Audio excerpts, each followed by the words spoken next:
নমস্কার। জ্যোতির রান্নাঘরে সকল বন্ধুদেরকে ছোট বড় সকলকে আমার প্রণাম এবং ভালোবাসা জানিয়ে শুরু করছি আজকের একটা নতুন ধরনের রান্না। এই যে এটাকে আমাদের এখানে বলা হয়, আমি যতটুকু জানি এটাকে হুসল বা মটকি টাইপের এরকম কিছু একটা ডাল বলে। তোমাদের ওখানে কি বলে অবশ্যই আমাকে জানিও, আমারও ভালো লাগবে কাদের কোথায় কি কি ডাল নামে এটা পরিচিত। এই ডালটা আমি এক রাত্রি জলে ভিজিয়ে রেখে দুদিন একটা সুতির কাপড়ে বেঁধে রেখেছিলাম। সেখানে এরকম ধরনের অঙ্কুর হয়েছে, তারপরে জল থেকে ছেঁকে নিয়েছি।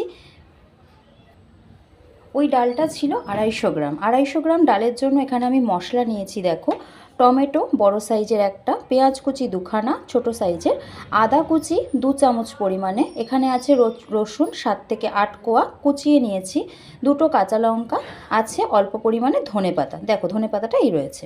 নিয়েছি গোটা মশলার জন্য জিরে আর এটা হচ্ছে কালো জিরে, সর্ষে, কালো জিরে বলছি, সর্ষে আছে, নুন, ঝাল লঙ্কার গুঁড়ো, হলুদ, এটা কাশ্মীরি লঙ্কার গুঁড়ো, গরম মশলা, জিরের গুঁড়ো, ধনে গুঁড়ো, আর আছে মিক্স গরম মশলা মিশিয়ে এখানে রেখেছি।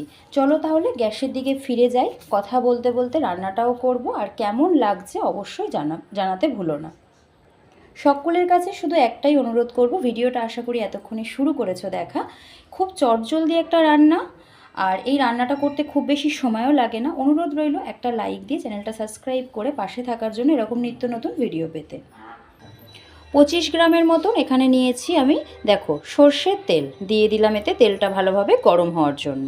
তেলটা সুন্দরভাবে গরম হয়েছে, দিয়ে দিচ্ছি এখানে গোটা জিরে আর সর্ষেটা।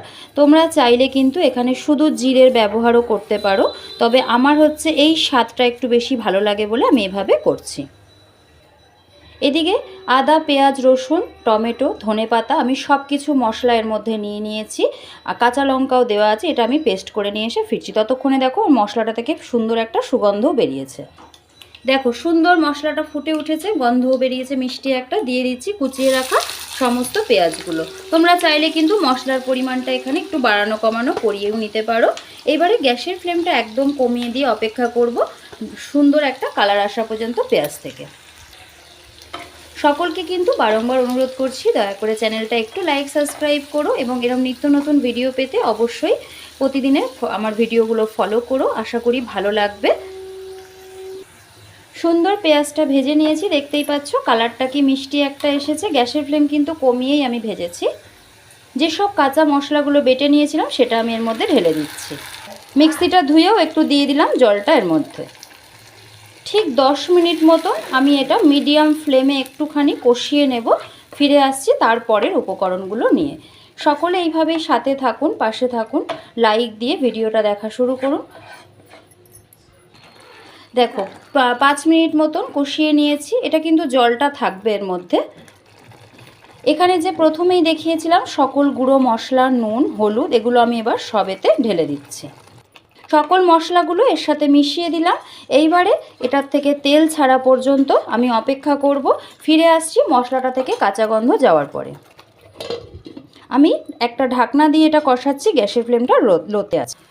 দেখো কীরকমভাবে তেলটা ছেড়ে দিয়েছে। আমি গ্যাসের ফ্লেম কমিয়ে রেখে কষিয়েছিলাম, দেখতেই পাচ্ছ, আর মশলা থেকে কাঁচা গন্ধটাও বেশ সুন্দরভাবে চলে গেছে।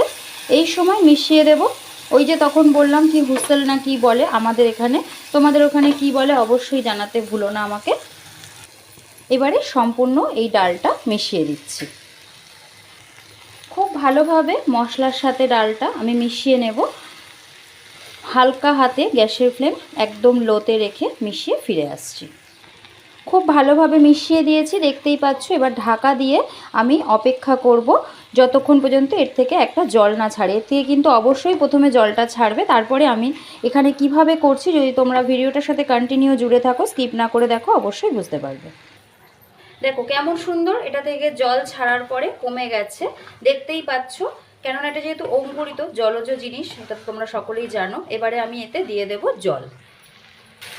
চাইলে কুকারেও কিন্তু তোমরা সেদ্ধ করে করতে পারো, কিন্তু আমি এইভাবে করতেই পছন্দ করি, আমার বাড়ির লোক এভাবে খেতেই ভালোবাসে। মিশিয়ে দিলাম আমি এখানে, দেখতেই পেয়েছো 2 গ্লাস পরিমাণ জল। এবারে ফিরে আসব সম্পূর্ণ এই ডালটা সেদ্ধ হয়ে রান্নাটা কমপ্লিট হওয়া পর্যন্ত। এখন আর কিছু মেশাবো না, এবার লাস্ট ফিনিশিং এতে আরও একটা উপকরণ মেশাবো, সঙ্গে থাকলে অবশ্যই দেখতে পাবে। ঢাকনাটা লাগিয়ে দিয়ে এবার আমি গ্যাসের ফ্লেমটা হাই টু মিডিয়ামে করে অপেক্ষা করব। দেখুন ফিরে আসলাম সম্পূর্ণ আমি 15 থেকে 16 মিনিট পরে। ডালটা কেমন সুন্দর সেদ্ধ হয়ে গেছে।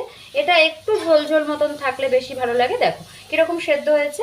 আমি এবারে এর ওপরে দিয়ে দেব ধনেপাতা।